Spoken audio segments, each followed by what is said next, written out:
kapag kabaguhang driver ka at hindi ka marunong gumamit ng engine braking, lagi mo na lamang ipe-press clutch all the way down tas preno. Every time na makakakita ka ng hazard sa kalsada or potential danger na kailangan mong huminto, no? Palagi na lang clutch all the way down, preno, clutch all the way down, preno.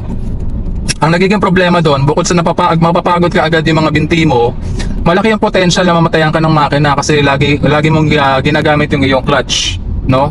So learn to use engine braking, mga kapiksit. Sa umpisa, hindi mo pa agad makukuha yan 100% all the time kasi it involves planning and execution, no? Anticipation, planning, and execution sa iyong pagmamaneho para ma-execute mo ng tama yung engine braking, no? Pero as time goes by, habang ikaw ay nagmamaneho, tumatagal ka na, nag-gain ka na more experience, yan, it will be a muscle memory and makakalculate na ng utak mo yan automatically.